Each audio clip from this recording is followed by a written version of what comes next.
un délicat équilibre à trouver.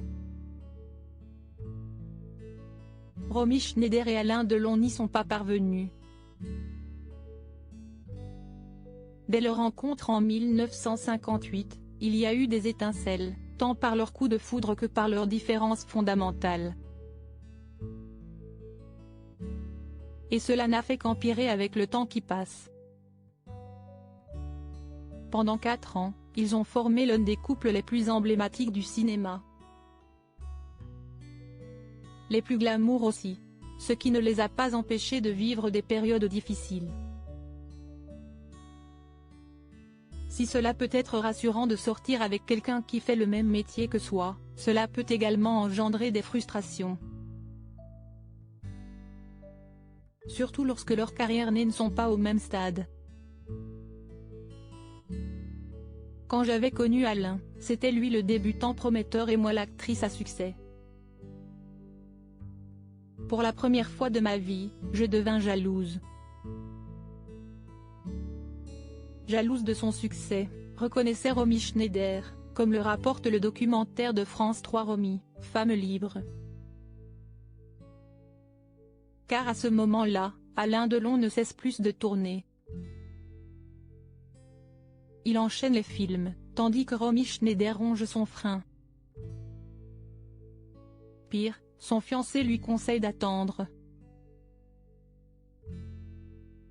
Attendre le bon projet, plus facile à dire qu'à faire. Si est très facile à dire mais je ne veux plus attendre. Combien de temps, je vais attendre pour faire quelque chose de bien? Pour faire ce que j'ai envie de faire? L'interroge-t-elle. Romy Schneider broie du noir. Je restais à la maison à dormir des heures durant, je n'avais pas envie d'aller me balader ou de faire quoi que ce soit. Je n'avais aucune énergie, confiait-elle.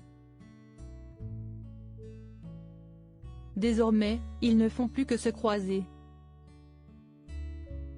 Alors, quand en 1963 les portes d'Hollywood s'ouvrent à elle, Romy tente sa chance.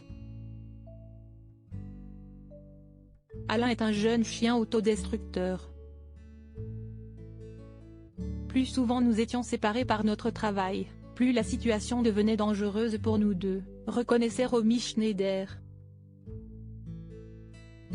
Cette lettre de rupture qu'Alain Delon a envoyée à Romy Schneider, qu'importe si son couple bat sérieusement de l'aile. Elle a besoin de se sentir désirée en tant qu'actrice. Elle a 24 ans, l'Amérique l'appelle, elle s'en va, résume si bien le documentaire. Un départ de courte durée. Après quelques films américains, Romy Schneider se rend compte que la mentalité hollywoodienne ne lui correspond pas. Au même moment, de méchantes rumeurs arrivent d'Europe. Delon en aimerait une autre. Elle s'appelle Nathalie et tous les journaux en France consacrent leur couverture à cette idylle. Romy Schneider ne peut y croire. Jusqu'à ce que la réalité la rattrape et la gifle en pleine figure, Alain Delon lui apprend par une lettre, accompagnée d'un bouquet de roses baccarat, qu'il la quitte. La raison me force à te dire adieu. Nous avons vécu notre mariage avant de nous épouser. Notre métier nous enlèverait toute chance de survie. Ne te trompe pas sur la couleur de ces fleurs, ce ne sont pas des roses noires. Je te rends ta liberté en te laissant mon cœur. Je suis partie avec Nathalie.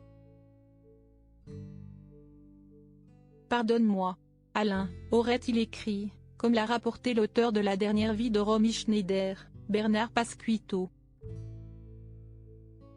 Une rupture terrible pour Romy Schneider qui s'abîme dans un immense chagrin et se bourre de tranquillisant.